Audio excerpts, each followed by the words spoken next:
Hello. Good evening. ओम शांति।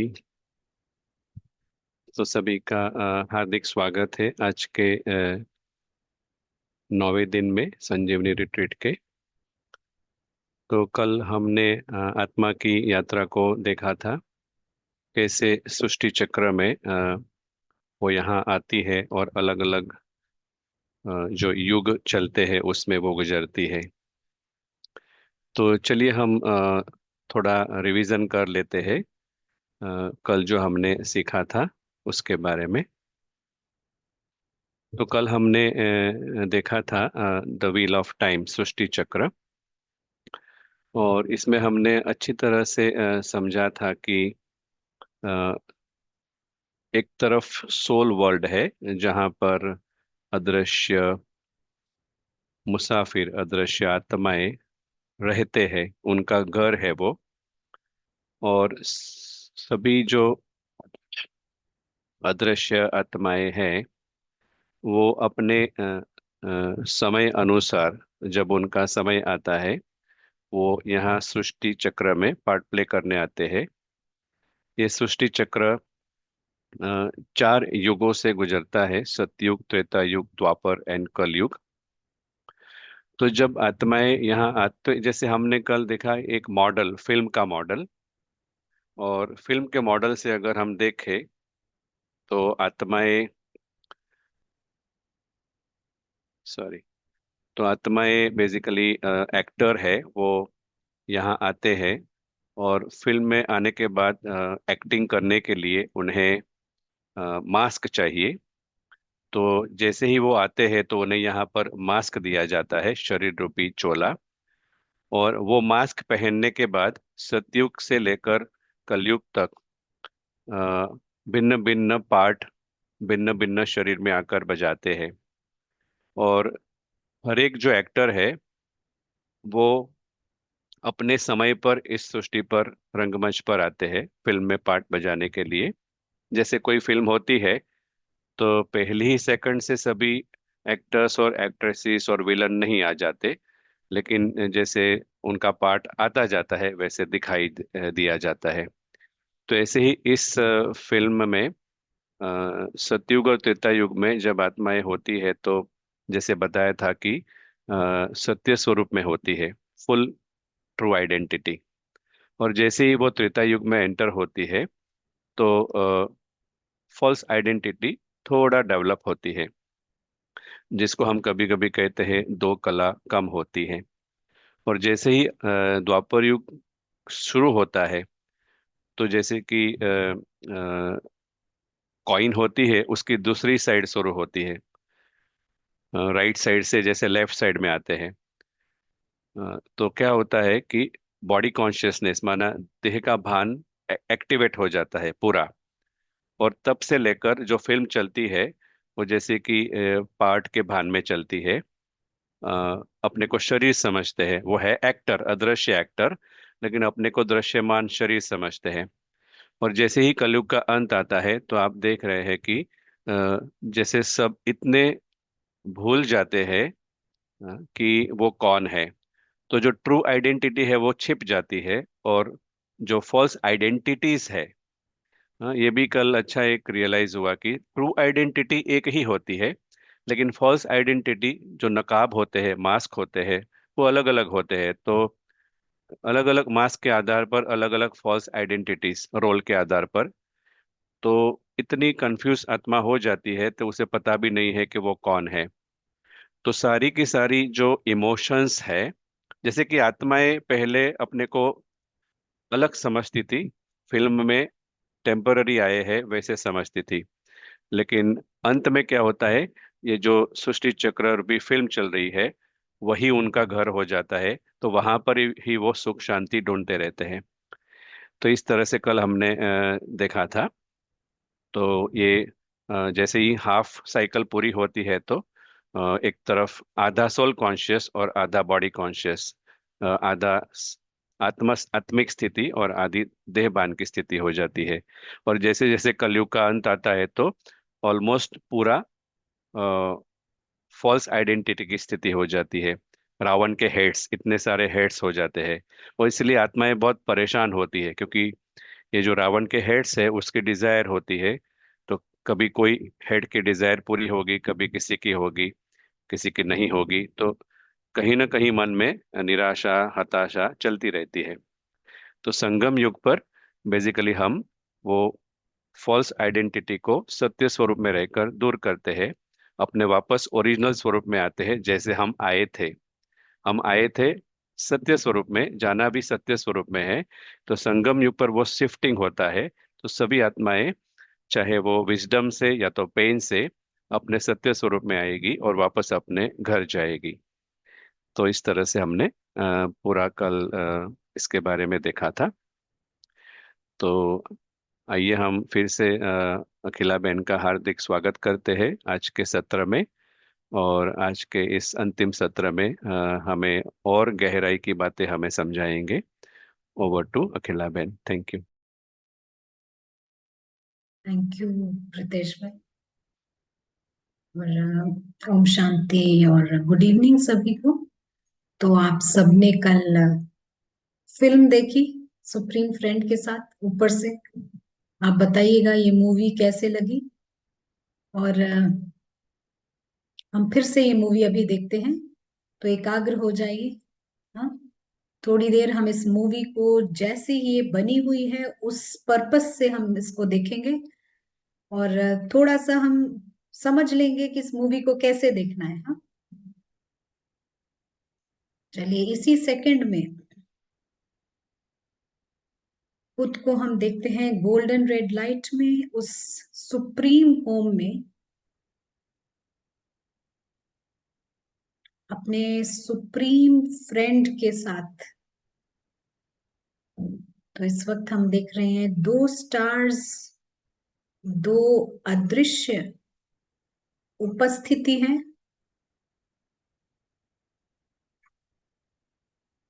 True friend, सच्चे दोस्त। और अपने घर के वातावरण से, वायुमंडल से हम इस मूवी को नीचे देखेंगे।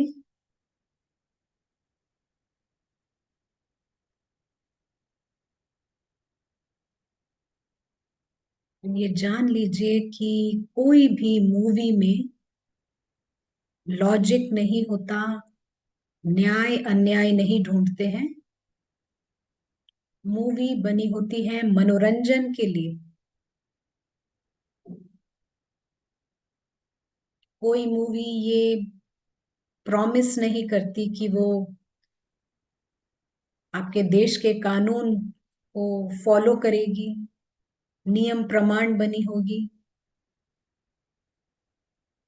या वहां पर कुछ नीति नजर आएगी, नैतिकता नजर आएगी, सदाचार, भाईचारा नजर आएगा। नहीं, कोई मूवी ये प्रॉमिस नहीं करती। मूवी केवल बनी होती है एंटरटेनमेंट के लिए।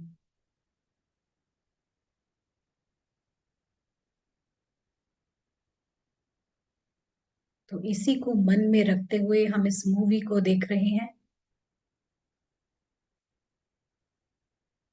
हर मूवी की एक बिगिनिंग होती है, शुरू होता है, अंत होता है, और वो कुछ भी हो सकता है। और इसीलिए जो कुछ अब तक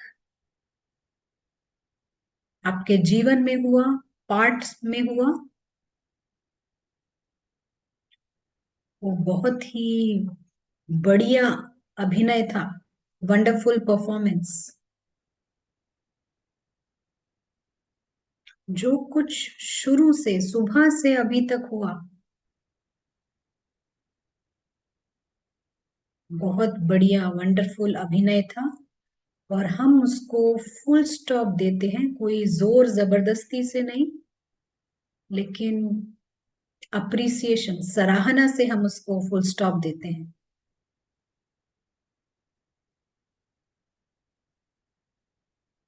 इस मूवी में भी कोई उम्मीद ना रखें, अपेक्षा ना रखें, और इसीलिए ना कोई शिकायत है, और ना कोई सवाल उठे इस मूवी पर।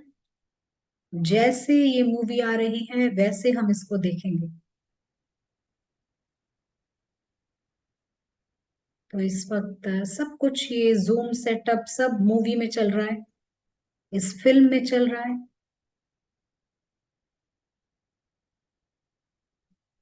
और बाबा ऐसे देखते हैं इस दुनिया को, और इसीलिए ये ज्ञान बताता है कि ये एक फिल्म है।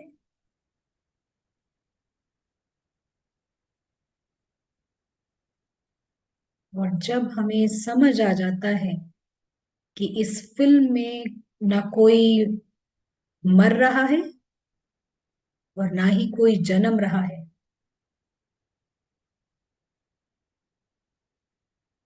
तो इसीलिए आराम से बैठकर अपने फ्रेंड के साथ ये मूवी देखें। ये बाबा के महावाक्य हैं, सिट बैक एंड वॉच। और जो परफॉर्मेंस अभिनय होता है ताली बजाएं।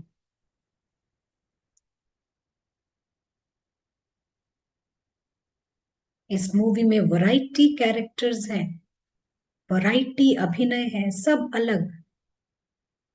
कहीं कोई वॉर का सीन है, कहीं कोई पार्टी सीन चल रही है, कहीं कोई बोरिंग सीन चल रही है, लेकिन सब सीन्स हैं ये।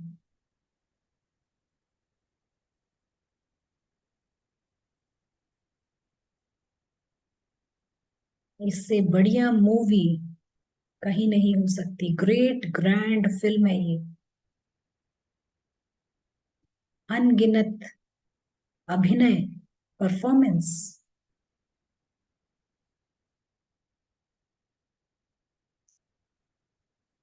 और अगर नैतिकता ढूंढ रहे हैं, सदाचार ढूंढ रहे हैं, न्याय भाईचारा ढूंढ रहे हैं, उसके लिए है आपका सुप्रीम घर।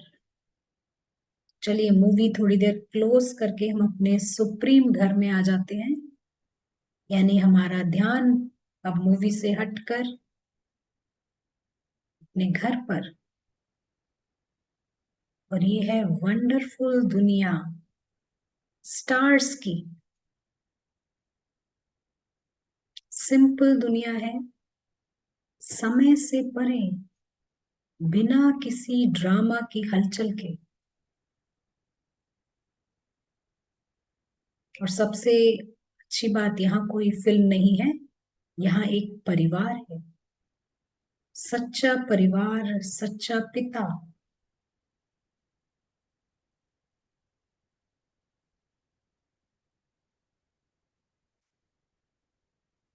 और कोई भी जगह जो है, जैसा पहले कभी कहा कि वहां के बिल्डिंग्स से नहीं जानी जाती, वहां के पत्थरों से नहीं जानी जाती, लेकिन वहां के रहने वाले लोगों से जानी जाती। तो ये वो डायमेंशन है, ये वो आयाम है जहां पर सब डिवाइन है, दिव्य है। यहाँ कोई भी दैत्य नहीं, सब कुछ शुभ ही शुभ है। और सबके सब जैसे कि निराकारी रूप में देवता है सब, क्योंकि सभी लविंग एंड लवली है, इतने प्यारे हैं, संकल्प में भी दुख नहीं दे सकते। ये आपकी दुनिया है, ये है न्याय की दुनिया। यहाँ है इक्वालिटी, यहाँ बराबरी, समानता है, यहाँ कल्चर है समानता का। यहाँ कोई भगत नहीं है, यहाँ केवल पिता और बच्चे, समानता का कल्चर है।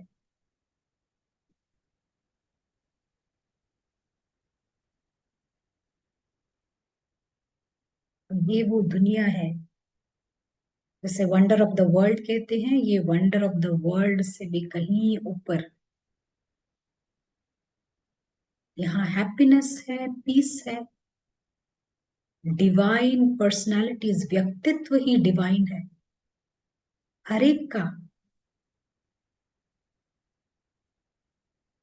सभी न्यारे, सभी प्यारे हैं। और मधुर संबंध, कहीं भी अटैचमेंट्स की चिपचिपाहट नहीं है। Sweet silent relationships.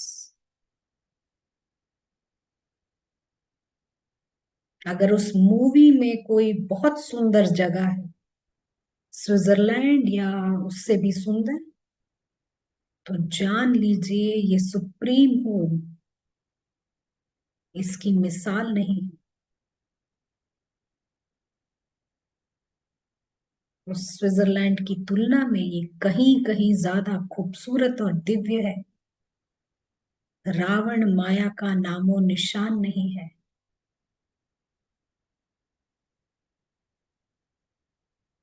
और यहाँ कैसे कारोबार होता है? यहाँ केवल प्रेम ही प्रेम है। सब नेचुरली, नैसर्गिक तौर पर प्रेम का स्वरूप है।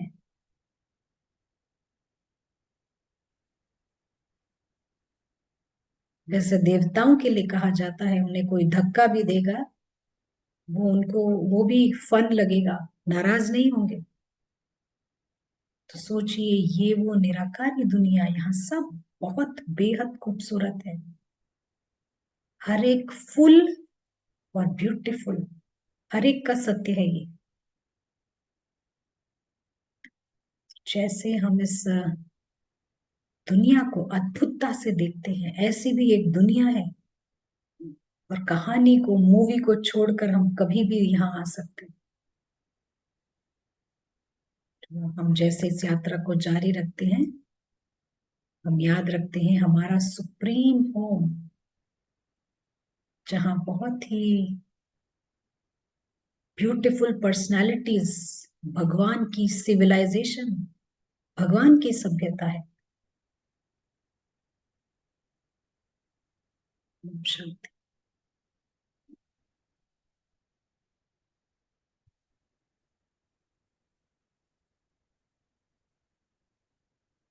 तो आज का सेशन हम स्टार्ट करेंगे। और आज हम कुछ पहलू डिस्कस करेंगे। कुछ नई चीजें हैं, नई बातें हैं। यहाँ पर हम कुछ पहलू कर्म के बारे में समझेंगे, भगवान की सत्यता, और आगे क्या होने वाला है थोड़ा बहुत वो भी समझेंगे। क्योंकि ये एक पढ़ाई है, ये एक स्टडी है, और बहुत कुछ है जो हमें अपने भीतर में अनुभव करना है। यानी कि ये जो शिफ्ट है ना, ये शिफ्ट हमारे भीतर होना चाहिए, ये परिवर्तन भीतर आना चाहिए। तो यहाँ पर हम जो है ये कुछ यू नो थोड़े पहलू हम डिस्कस करते हैं।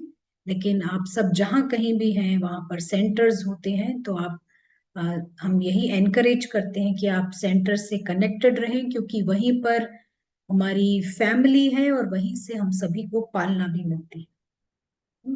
तो चलिए हम स्टार्ट करते हैं। ये स्क्रीन आपके साथ शेयर करेंगे। और हमने कल देखा कि अम, हमारा एक घर है और हम सब मुसाफिर हैं, हम सब ट्रैवलर्स हैं। और एक समय होता है हम सब नीचे आते हैं, एक समय होता है हमारे घर वापस जाने का। और ये मूवी, ये फिल्म अलग अलग प्लॉट से गुजरती है, अलग अलग प्लॉट है। जैसे फिल्म में सीन्स होते हैं, यहाँ पर भी अलग अलग फेसेस हैं, अलग अलग प्लॉट्स हैं, golden age plots, silver age plot, इस तरह के प्लॉट बने हुए हैं, सतयुग त्रेता युग।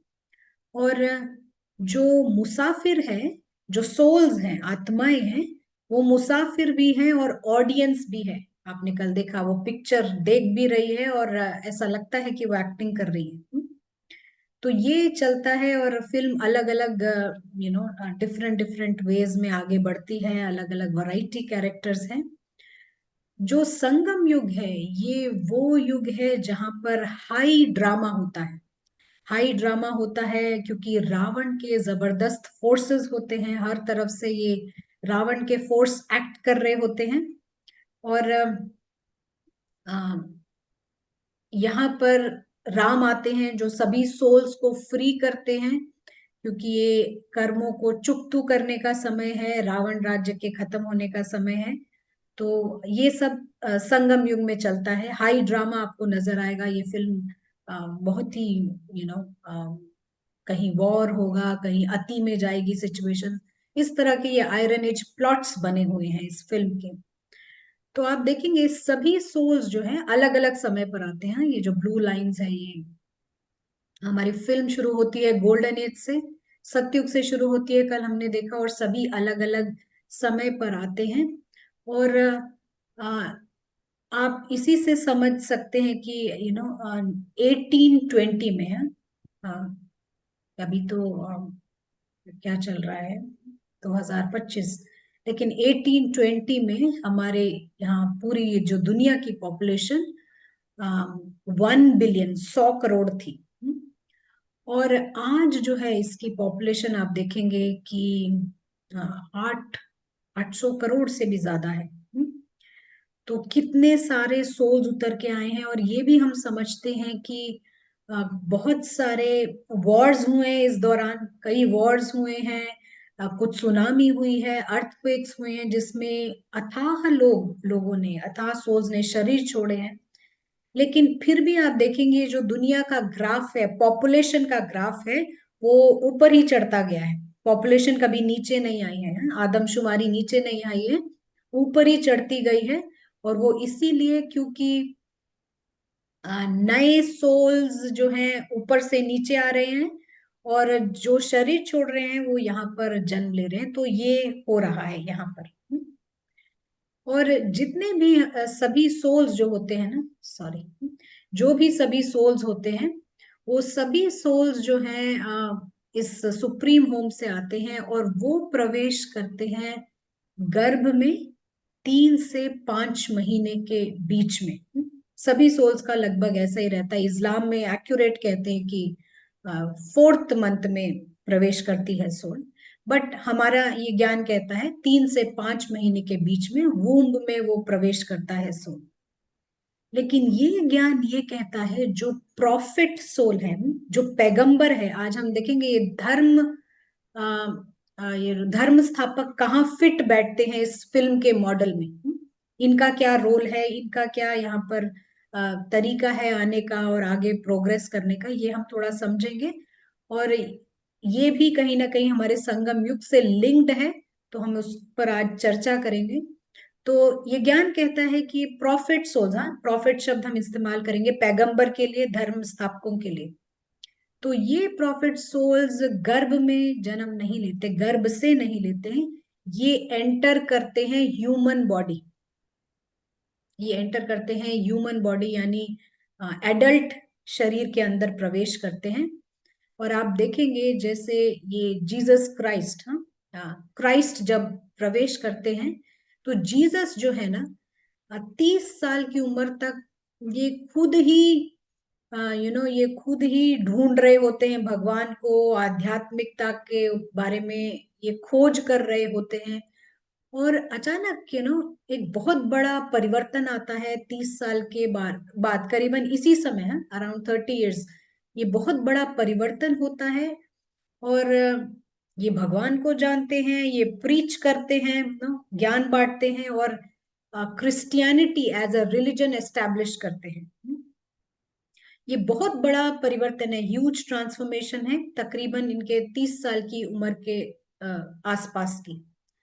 तो कोई हो सकता है बचपन से या बहुत बहुत सालों से आध्यात्मिक ज्ञान प्रीच कर रहा हो, पर उसका मतलब ये नहीं है कि वो पैगंबर है। आप समझे, उसका मतलब ये नहीं है वो पैगंबर बन जाता है। लेकिन ये क्राइस्ट का रोल रहता है कि जब तक उनका क्रूसिफिकेशन होता है, यानी जब तक सूली पे चढ़ाया जाता है, तो ये ज्ञान वो प्रीच करते हैं। उनका रोल कुछ ऐसा है। इवन आप देखेंगे बर्ट्रैंड रसल करके एक फिलोसोफर हैं, दर्शन शास्त्री हैं, और ये लिखते हैं, जो क्रिश्चियनिटी के शुरू शुरू की किताबें हैं उसमें लिखते हैं कि एक दिव्य आत्मा मैन में एंटर करते। मैन का मतलब यहाँ पर है मनुष्य जन्म, मनुष्य के भीतर प्रवेश करती है, शरीर में प्रवेश करती है। और वो उसको ऐसे ही प्रवेश करना होता है, वो इसीलिए क्योंकि उसको धर्म स्थापन करना होता है, तो उसको पावर चाहिए। तो ये जो भी ये जो धर्म स्थापक होते हैं, ये गर्भ से जन्म नहीं लेते, क्योंकि अगर वो गर्भ से जन्म लेंगे और वो चाइल्डहुड अपना बचपना पूरा करेंगे, फिर जब तक बड़े होंगे प्रीच करना शुरू करेंगे ना, तो पावर उनकी कम हो जाती है। और धर्म को स्थापन करने के लिए पावर चाहिए होती है, तो इसीलिए वो सीधा डायरेक्ट एडल्ट बॉडी में प्रवेश करते हैं। तो आप देखेंगे कि जो क्राइस्ट, जो उनको क्रूसिफिकेशन हुआ, यानी जब सूली पे चढ़ाया जाता है, तो उसके पहले उनके जो शब्द निकलते हैं वो ये कि मेरे साथ ऐसा क्यों हो रहा है। तो जिससे समझ आता है कि वो क्राइस्ट नहीं था, वो वहां से उनकी प्रवेशता खत्म हो गई थी, वो निकल गए थे यहाँ से, क्योंकि कुछ समय पहले जो शब्द निकले थे वो ये निकलते हैं कि इन्हें नहीं पता ये क्या कर रहे हैं, इन्हें माफ कर दिया जाए। तो ये जो शब्द उच्चारे गए, ये स्ट्रेंथ के, बल के शब्द थे। और ऐसा ये जो शुरू शुरू के जो लोग हैं क्रिश्चियनिटी के, वो कहते हैं कि ये बल के शब्द थे। तो इसी से समझ आता है कि क्राइस्ट उस समय तक निकल चुके होते हैं, वो शरीर छोड़ चुके होते हैं। और उसके बाद जो दूसरे भय के शब्द होते हैं वो जीसस के होते हैं। इसी प्रकार आप देखेंगे कि सभी जो धर्मशास्त्र का यही पैटर्न रहता है, सेम पैटर्न रहता है।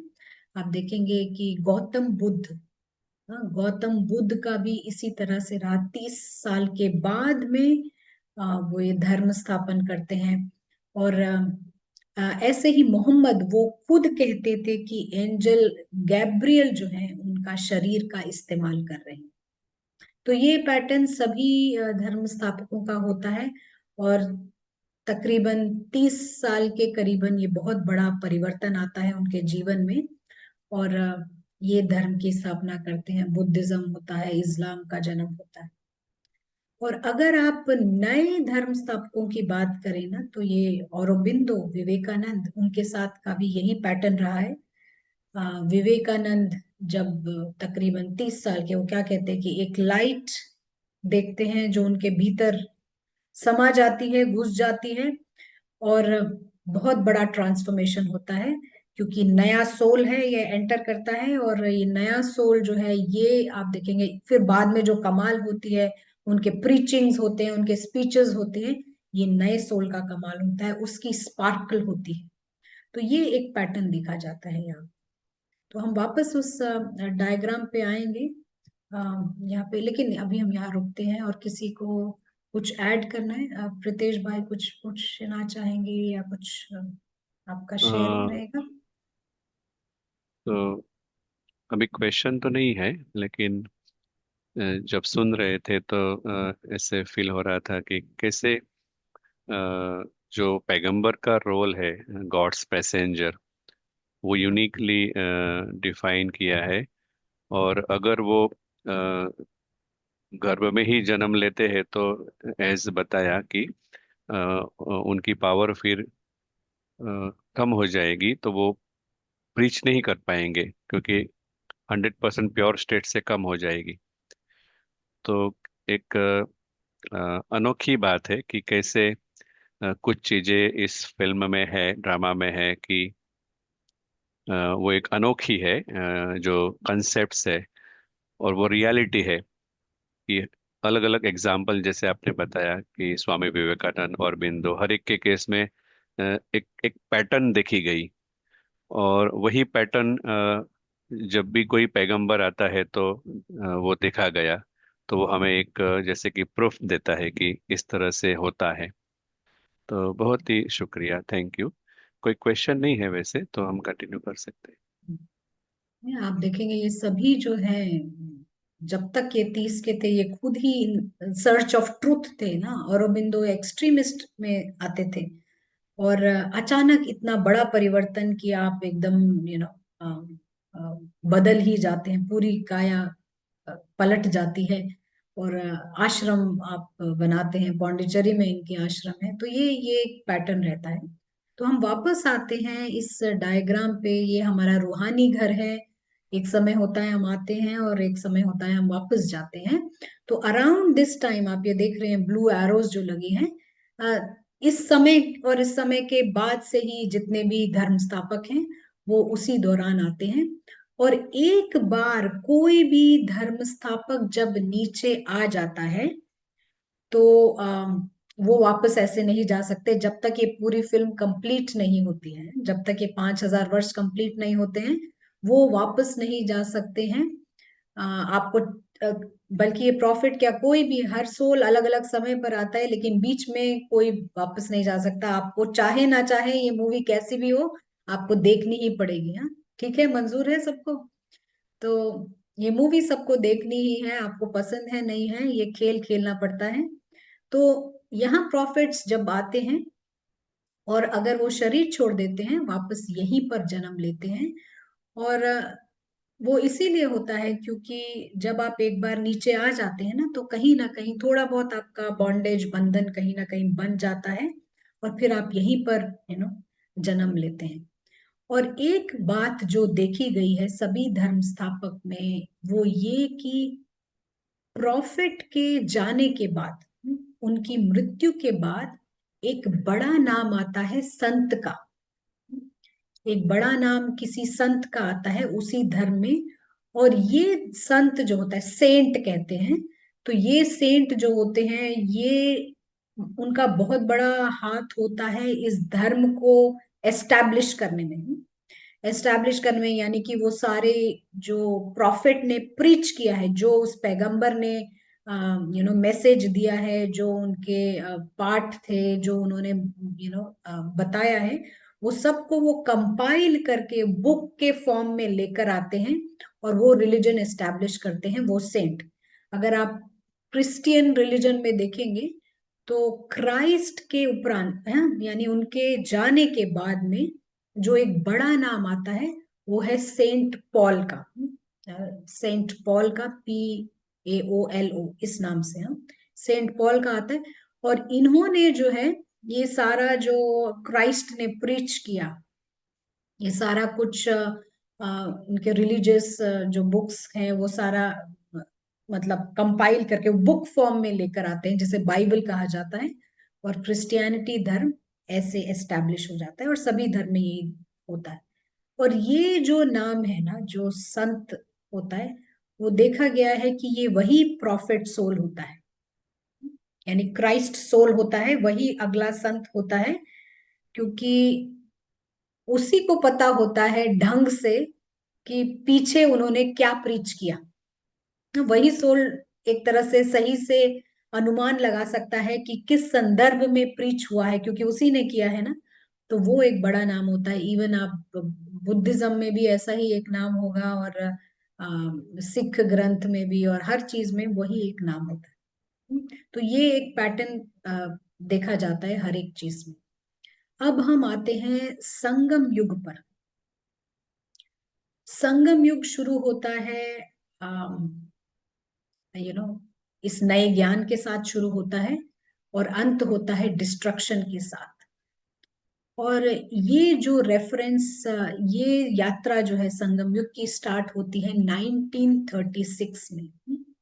1936 में ये शुरू होता है और जो रेफरेंस नाम है वो है दादा लेखराज। ये है रेफरेंस नाम। और यही सन है, हम कहेंगे यही ब्रह्मा कुमारी इंस्टीट्यूशन का, यहीं से हिस्ट्री भी, यहीं से इतिहास शुरू होता है, उनकी स्थापना शुरू होती है। तो ये जो दादा लेखराज थे, शुरू में इनको बहुत से विजन्स आए, गोल्डन एज का विजन, डिस्ट्रक्शन का विजन, भगवान का विजन। और उस समय ये बहुत बड़ी बात होती है ना? इस समय इस तरह के विजन्स आना बहुत बड़ी बात थी। और उनको पता चला कि धीरे धीरे वो जिन जिन को दृष्टि देते हैं, जिन जिन को देखते हैं, वो ट्रांस में चले जाते थे, ध्यान में चले जाते थे। और थोड़े समय बाद इन्हें पता चला कि ये रियलाइजेशन हुआ कि उनका शरीर जो है वो सुप्रीम सोल इस्तेमाल कर रहा है। और इस केस में प्रॉफिट सोल नहीं, लेकिन सुप्रीम सोल इस्तेमाल कर रहे हैं उनका शरीर।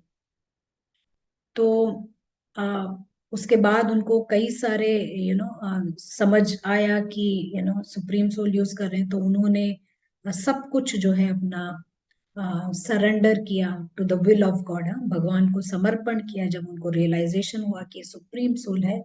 और वो उन्हें बताए कि ये सृष्टि चक्र का ये अंत का समय चल रहा है और गोल्डन एज एस्टैब्लिश होना है।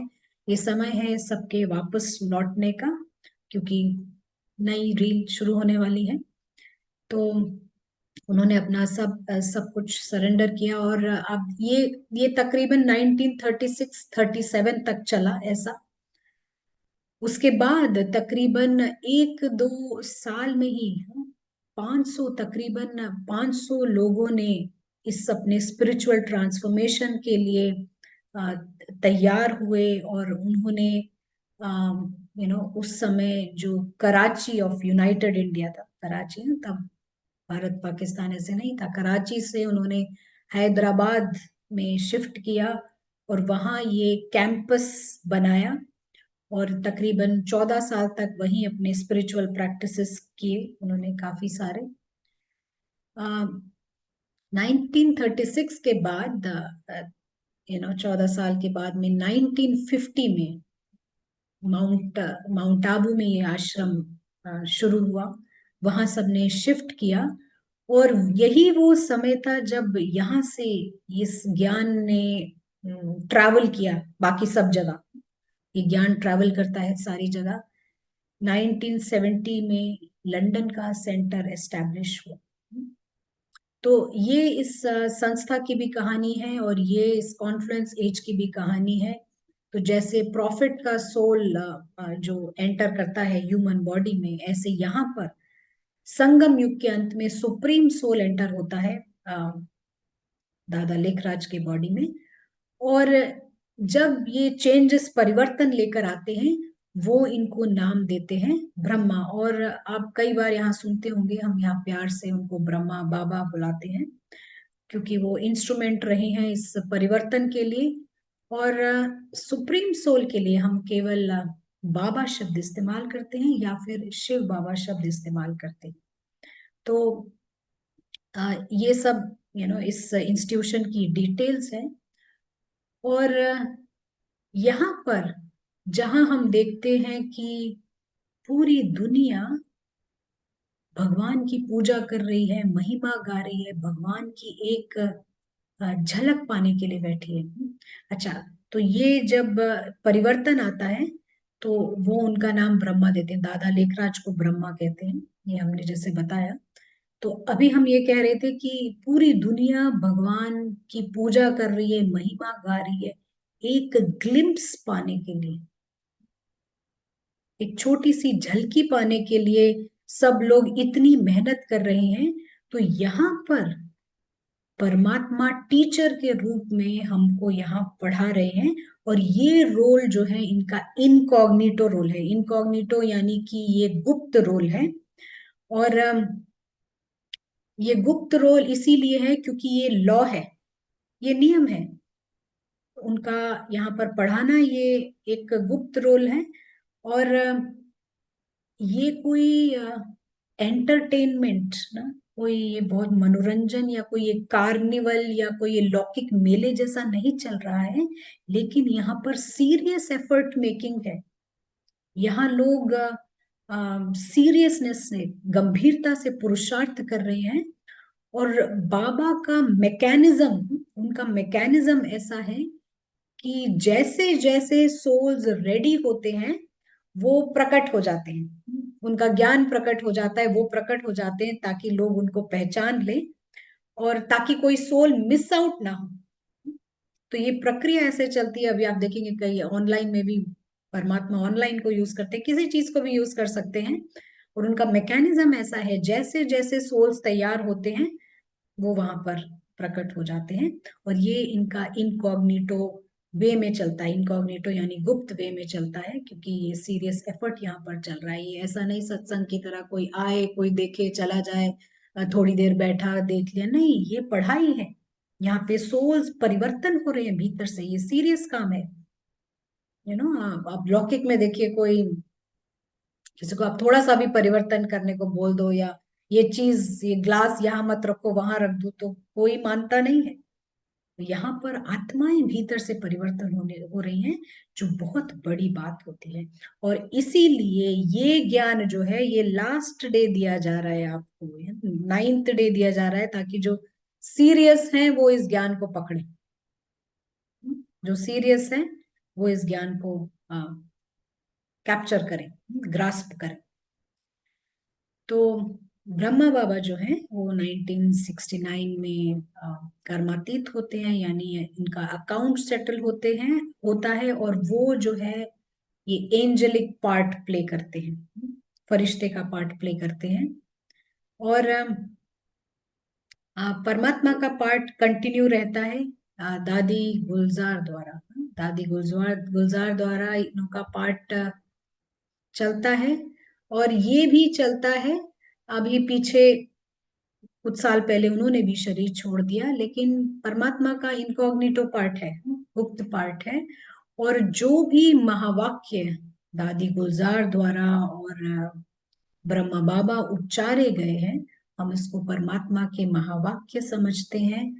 इनको हम स्पीच या लेक्चर नहीं कहते हैं, क्योंकि उसको हम कहते हैं मुरली, क्योंकि ये जो महावाक्य हैं, ये जैसे कि म्यूजिक है अ, प्यासी आत्माओं के लिए, जो सोल्स थर्स्टी हैं, सच की तलाश में हैं, उनके लिए ये जैसे कि यू नो म्यूजिक का काम करता है, उनको अपलिफ्ट करता है, उनकी उन्नति और प्रोग्रेस करता है। ऐसा है परमात्मा का ये सारा मैकेनिज्म। और बाबा जो है, हम सुप्रीम सोल के लिए शब्द यूज करते हैं, बाबा जो है ये मोस्ट प्योर हैं, हमेशा प्योर रहते हैं। और सभी को इसी नजरिए से देखते हैं, सभी सोल्स को वो पावन देखते हैं। और जल्द ही सभी के जीवन में ये तरोताजगी आ जाती है पावनता की, क्योंकि उनका बेहद प्यार है सोल्स को। वो सोल्स को उठाते हैं, सोल्स की सर्विस करते हैं, पूरा अटेंशन उनका सोल की तरफ रहता है। और ये एनर्जी परमात्मा की है, जो हमें रावण के जादू से बाहर निकालती है, ये एनर्जी है। और जहां आप देखेंगे पूरी दुनिया रावण राज्य में कब्र दाखिल है, ये परमात्मा की एनर्जी है वो जो सबको बाहर निकालती है। और इनका पार्ट चलता है गुप्त पार्ट चलता है जब तक गोल्डन एज एस्टैब्लिश नहीं हो जाता है।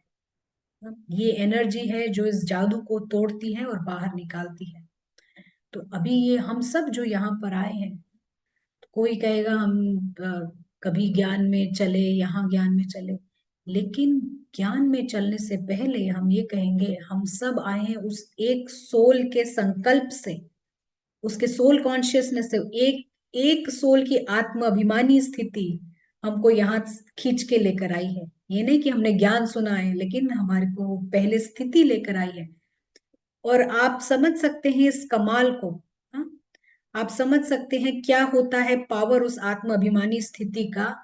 एक आत्मा पूरे 900 करोड़, चलिए 850 करोड़ पॉपुलेशन को अपनी स्थिति द्वारा बाहर निकाल सकती है। तो एक एक की आत्म अभिमानी स्थिति क्या नहीं कर सकती है।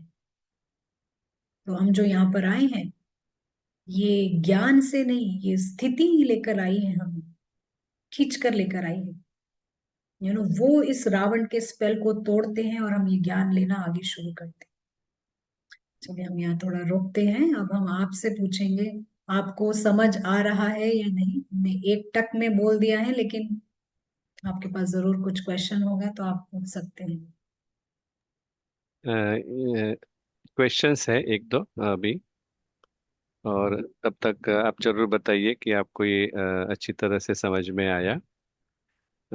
तो क्वेश्चन एक है कि आई थिंक आपने वो बताया, फिर भी अगर कुछ ऐड करना है।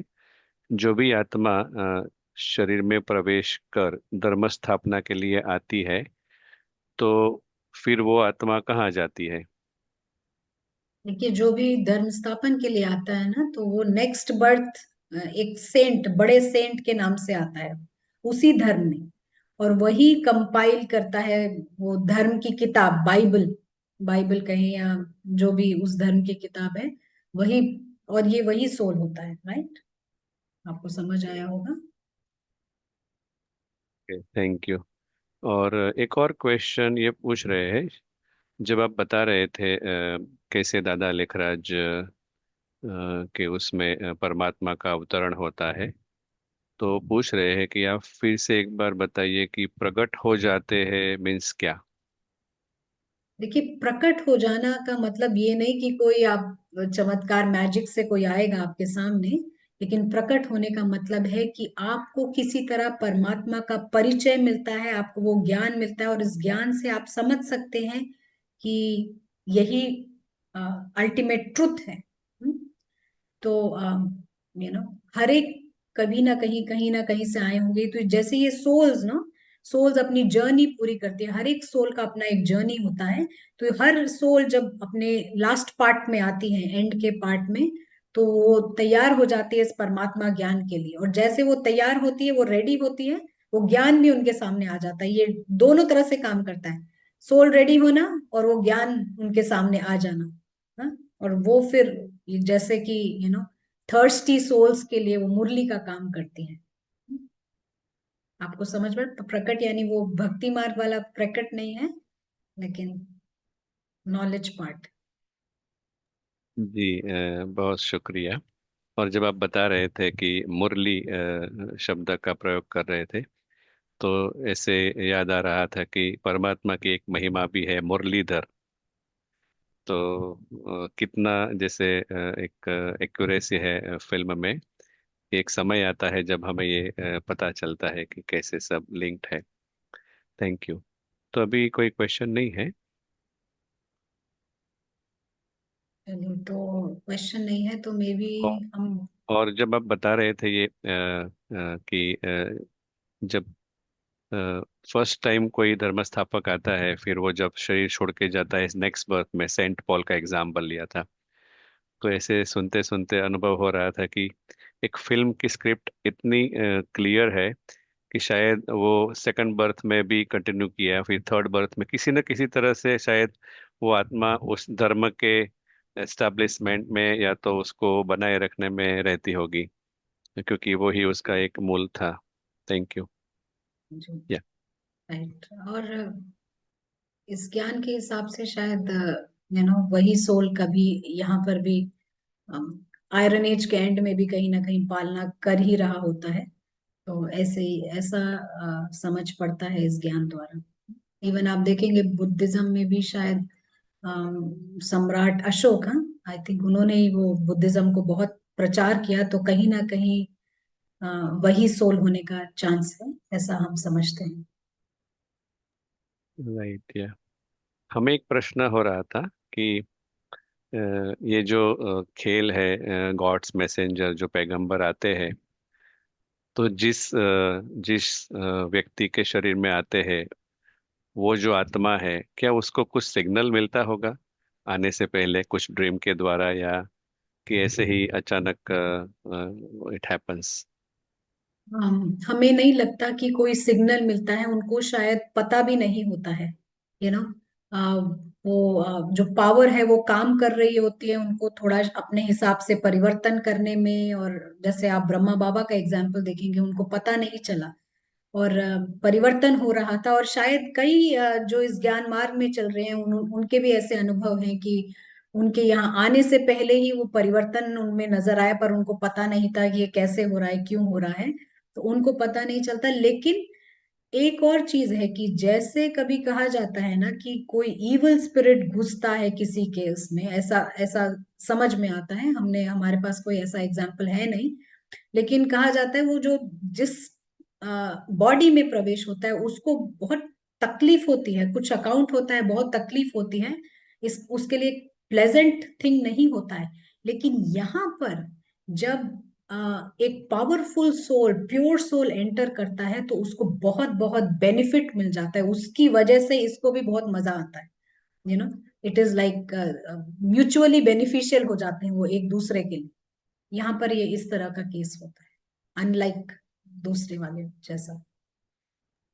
या गुड, थैंक यू। या तो अभी कोई क्वेश्चन नहीं है, मे बी हम आगे बढ़ सकते हैं। तो चलिए एक बार हम ही पूछ लेते हैं, आप लोग मैसेज द्वारा बताइए, हम अपने चैट सामने रखते हैं। आप लोगों को समझ आया? आपको कुछ पूछना है? क्योंकि ये हमारा संजीवनी का लास्ट डे है, अगर किसी को कुछ पूछना है तो आप पूछ सकते हैं। एटलीस्ट ये नॉलेज आपको समझ आया, ये भी बहुत अच्छी बात है। आप चैट द्वारा टाइप करके बता सकते हैं।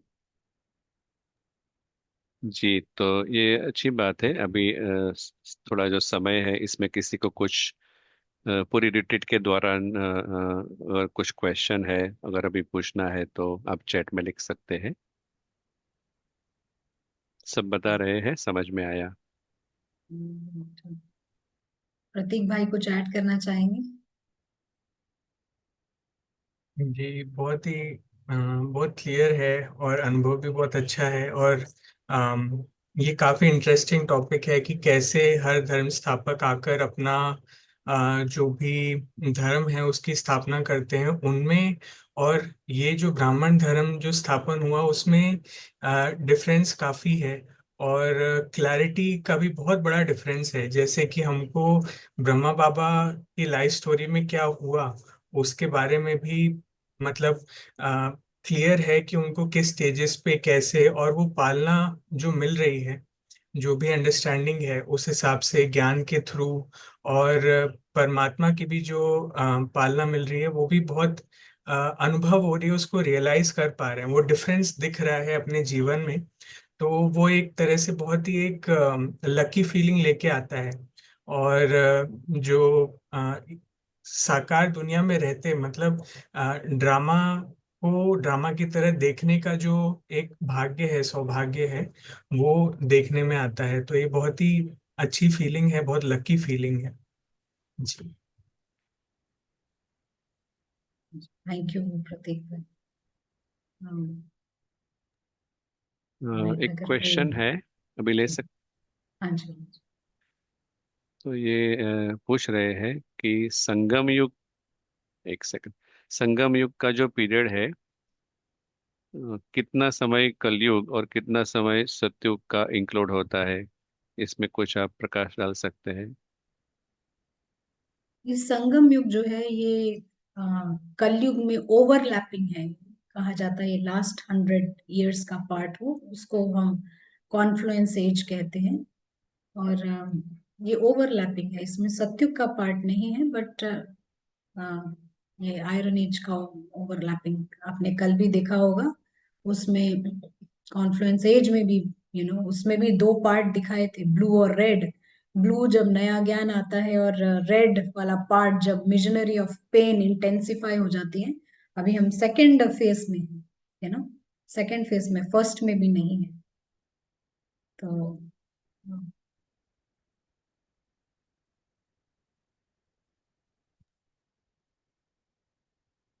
सो we continue for the breakout room then. जी जी जी। ओके, तो तो शुक्रिया। और आप कुछ ऐड करना चाहते हैं? नहीं, आज का जो क्वेश्चन है हम उस पर सोच रहे थे कि आप अपना कॉन्फ्लुएंस संगम युग कैसे आप स्ट्रांग बनाएंगे।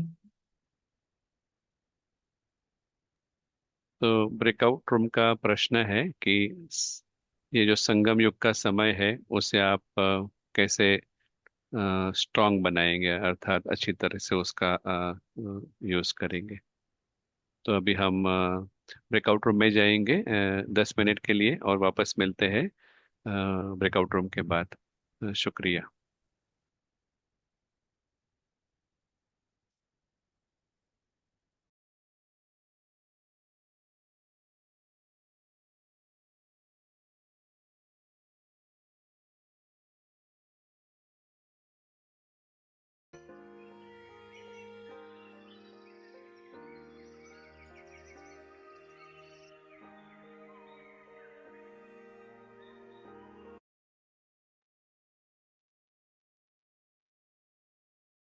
सभी का स्वागत है वापस ब्रेकआउट रूम में से।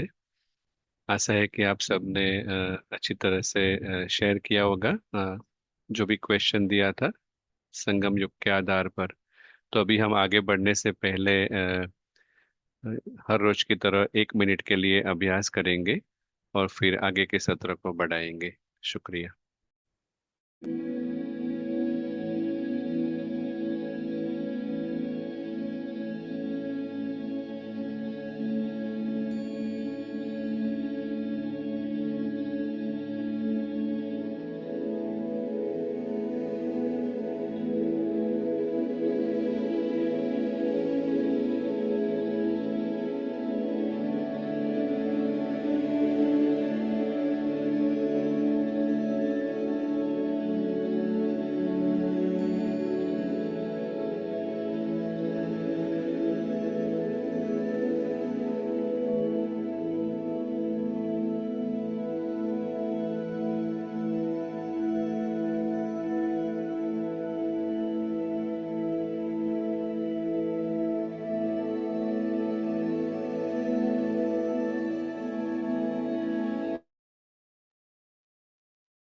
शुक्रिया। तो सभी का वापस स्वागत है। अभी हम आगे बढ़ाते हैं सत्र को। अ, अभी हम सुनना चाहेंगे उषा बहन से कोलकाता से उनके अनुभव। क्या वो अवेलेबल है? जैसे कि हम ये प्रैक्टिस कुछ पहले से भी कर रहे हैं और अभी भी किया। और एक शॉर्ट में अगर अनुभव, ये एक मेन पॉइंट यही कहेंगे कि संजीवनी को जानने के पहले उषा पुरुषार्थ कर रही थी, उषा को सोल बनना था। ठीक है, उषा को देवी गुण लाने थे या जो भी था सब उषा बॉक्स पे सारा सीमित था। ज्ञान सुना भी था, कर भी रहे थे, लेकिन उस बॉक्स से निकलना है वो नहीं पता था। माया ने शायद कुछ ऐसा गेम किया कि सब कुछ उसके अंदर ही हो रहा था। तो जैसे ही ये संजीवनी को पता हुआ तो पता चला कि बेहद की बुद्धि, उषा तो उस बॉक्स का ही हिस्सा है, उस कैरेक्टर और उससे जुड़े सब कुछ। हाँ, इसको ही छोड़ना है, इसके ही साथ जो अप डाउन हो रहे हैं इसी को छोड़कर, और उसके साथ तो ये बहुत क्लियरिटी, और इससे जब ये बुद्धि मिली उसके बाद ये चर्निंग करना, नॉलेज को समझना ना, जो गॉडली वर्जन्स मूल्य आती है उसको पारस बुद्धि से देखना, और उसके बाद योग की जो प्रैक्टिस है वो भी बहुत एक्यूरेट होने लगी ना, योग में अनुभव करना। पहले बहुत डिफिकल्ट लगता था, ये अनुभव है। और नाम जैसा है संजीवनी, तो रियली ये संजीवनी का ही काम करता है। Thank you very much. तो अभी हम सत्र को आगे बढ़ाते हैं। अखिला बहन, आप कुछ ऐड करना चाहेंगे? एक चीज याद करने को है, समझने की बात है कि सबसे पहले तो ये हमारी दुनिया नहीं है। इसको आप हमारी दुनिया समझ के ना बैठ जाएं, ये हमारी दुनिया है ही नहीं।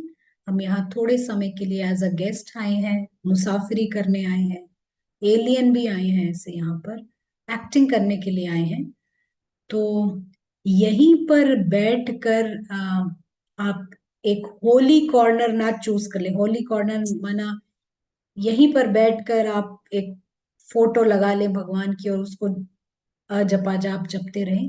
लेकिन हमें इस फॉरेन वर्ल्ड से बाहर निकलना है। बाहर निकलने का मतलब है बुद्धि से यहाँ पर लगाव मुक्त रहकर शामिल भी रहना है, लेकिन लगाव मुक्त भी होना है। ये सबसे इम्पोर्टेंट है। तो ये फॉरेन वर्ल्ड है, इसको याद रखें, वो आपका घर है, यहाँ आप थोड़े समय आते हैं। ऐसा नहीं कि हम जब जब योग करें और वहां जाके वापस आ जाएं और यहीं बैठे रहें कि यही हमारी दुनिया है, हो गया उतना टाइम जो करना था। लेकिन ऐसे नहीं, हमारे को पूरा 180 डिग्री परिवर्तन करना है। ये एक याद रखनी। दूसरी बात, जब आप पुरुषार्थ करें, आप इसका प्रयोग करके देखें कि ये मैं शब्द को आप अवॉइड करें। ये जो आई शब्द है, मैं, आप अनुभव में आए। हाँ, जैसे कि आत्मा के अनुभव में आए, लेकिन ये मैं शब्द कम से कम जब तक आप पुरुषार्थ कर रहे हैं यानी प्रैक्टिस के टाइम वो इस्तेमाल ना करें। क्योंकि जब हम इस शब्द को यूज करते हैं ना, है तो ये आत्मा के लिए बना, लेकिन पिछले इतने सारे जन्म जन्मांतर से ये आई शब्द रावण इस्तेमाल कर रहा है। तो जैसे ही हम मैं कहते हैं ना, तो अखिला की तकलीफें, अखिला के सारे आसपास की चीजें, ये सब कुछ आ जाती हैं उसमें। और योग नहीं लगेगा, फिर वो दुनिया में ही, आप ड्रामा में ही घूम रहे होते हैं। तो इसका प्रयोग करके देखें, आपको जरूर अच्छे अनुभव होंगे। और याद रखिए, ये अम, अखिला एक बात है, वो ड्रामा के लिए कैरेक्टर है, ये ड्रामा का कैरेक्टर है, लेकिन उसके पीछे जो है वो अदृश्य आत्मा है, उसको योग लगाना है। आपको समझ पड़ा, उसको परमात्मा से योग लगाना है। अखिला तो ये ड्रामा का कैरेक्टर जो है वो प्ले करेगी, जो उसका रोल मिला है जैसा भी है, लेकिन सोल अदृश्य है। एक्टर को घर जाना है, एक्टर को अपने पिता के साथ योग लगाना है, अखिला को नहीं लगाना, क्योंकि जन्म जन्मांतर भक्ति मार्ग में यही करते आए हैं। हम्म? हम सोल नहीं समझ रहे, खुद को शरीर समझ के भगवान को याद कर रहे हैं। लेकिन एक्यूरेट प्रैक्टिस यानी आप अपने सारे, अगर हमारे केस में कहा जाए, अखिला को नीचे छोड़कर ऊपर आप प्रैक्टिस करें। हम्म? और नीचे से ऊपर ना जाएं, ये एक छोटे छोटे टिप्स दे रहे हैं। ऊपर से ही स्टार्ट करें, क्योंकि नीचे से जब वो ऊपर जाते हैं, जानते हैं क्या होता है? पूरी दुनिया उठा के ऊपर लेके जाते हैं, जो कुछ चल रहा होता है दुनिया में वो सब कुछ ऊपर याद आ रहा होता है। तो ऊपर से स्टार्ट करें, as a soul form start करें। और तभी जैसा एक सेशन में कहा गया था, हमारा सोल कॉन्शियस स्टेज पहला स्टेज है, वहीं से स्टार्ट करें, तब ये परिवर्तन आपका एक्यूरेट काम करेगा। किसी को कुछ ऐड करना हो तो आप कह सकते हैं, अगर समझ आया है तो।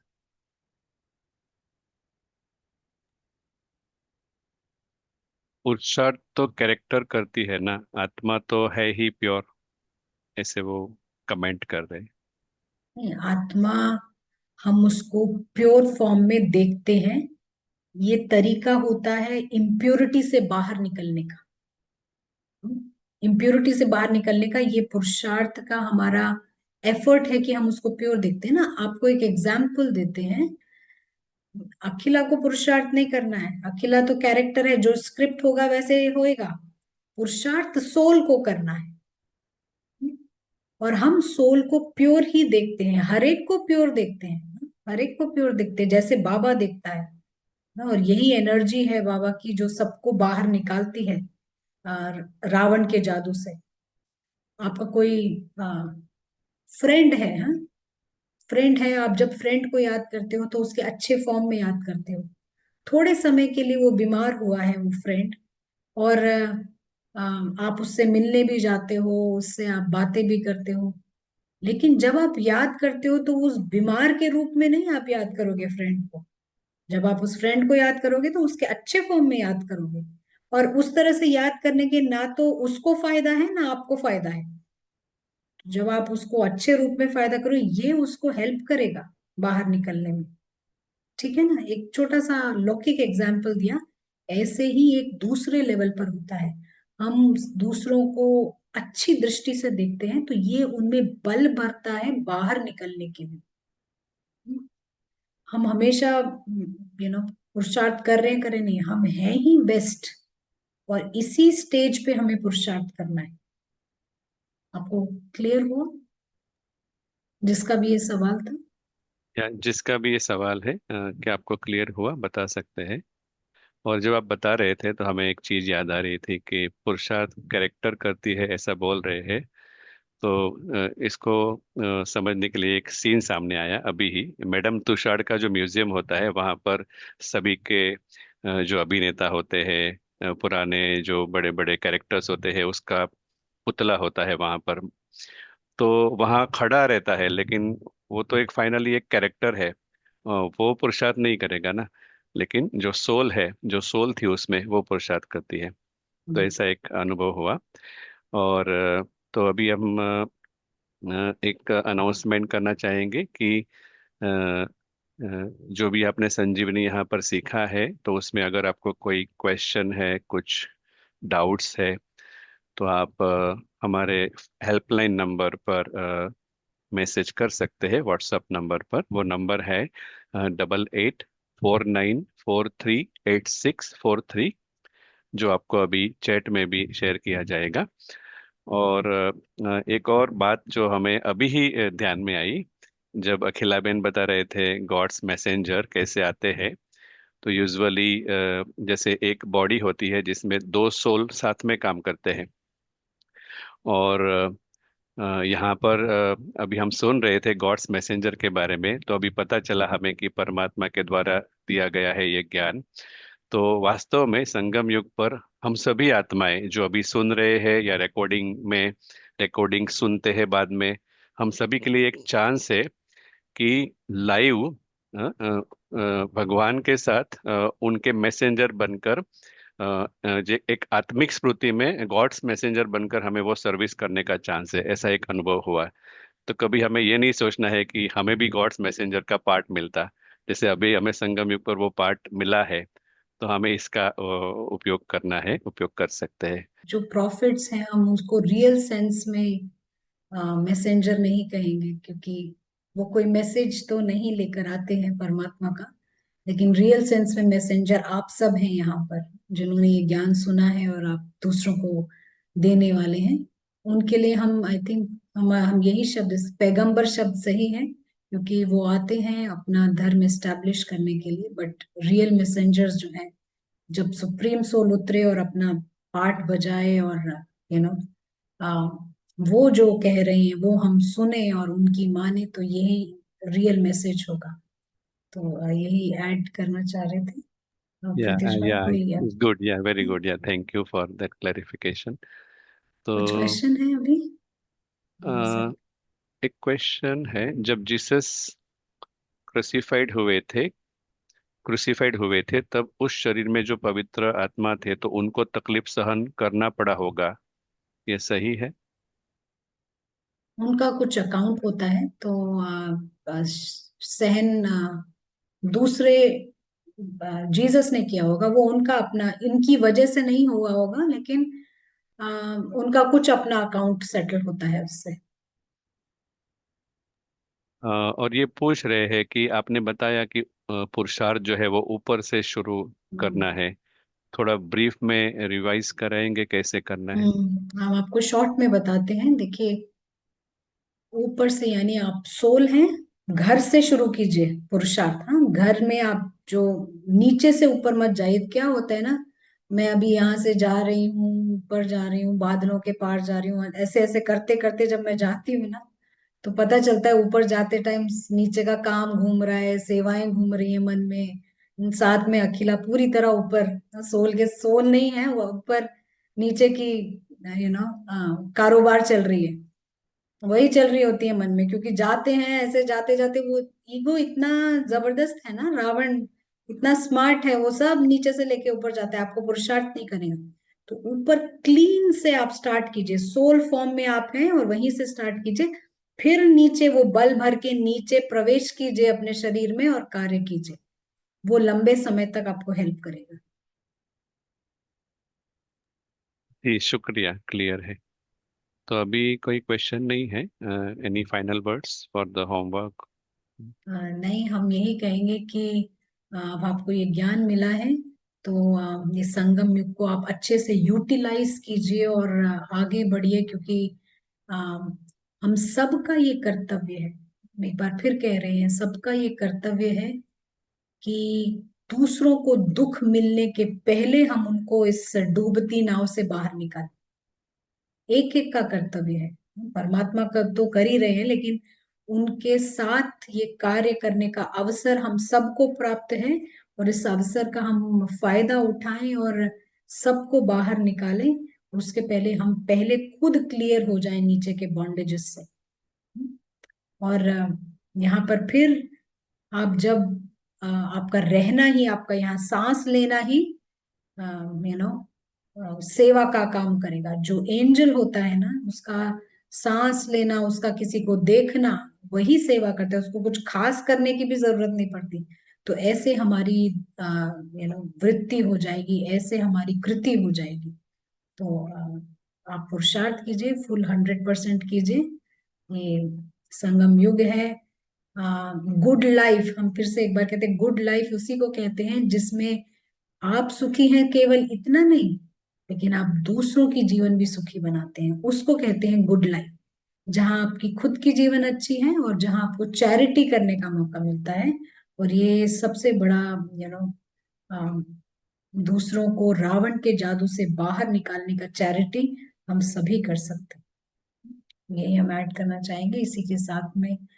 सभी को हम शुक्रिया करते हैं जिन्होंने इतने लगन के साथ यहाँ आए और सुने, और यू नो जिन लोगों ने ये रिट्रीट को ऑर्गेनाइज किया, जमशेदपुर के दीदी ने, उषा बहन और उनके पूरे टीम ने, हाँ कई सारे टीम मेंबर्स होंगे, तो उन सभी ने जो ऑर्गेनाइज किया है, सभी को मुझे पता नहीं कितने लोग मौजूद हैं या नहीं हैं, लेकिन सभी को बेहद का शुक्रिया। और आप सभी मैसेंजर्स को बहुत बहुत शुक्रिया, और आप सचमुच में ये काम कीजिएगा। और हमारे को नाम लेना है ऊपर से नीचे, कहीं कुछ नाम नहीं चाहिए, ये हमारे को याद रखना है। और ट्रू न्याय देखना है, ट्रू भाईचारा देखना है, उसके लिए हमारा सोल वर्ल्ड है, यहाँ पर आप साक्षी दृष्टा होके मूवी देखिएगा। बहुत बहुत थैंक यू। ओम शांति। जी शुक्रिया।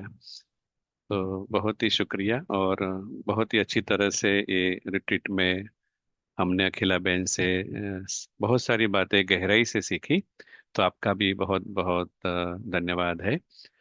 तो अभी हम इस रिट्रीट को विराम देते हैं, और अगर आपका कोई प्रश्न है जैसे बताया, तो आप जरूर हमें हेल्पलाइन नंबर पर संपर्क कर सकते हैं। तो सभी को बेस्ट विशेस हमारी टीम की ओर से। Thank you so much.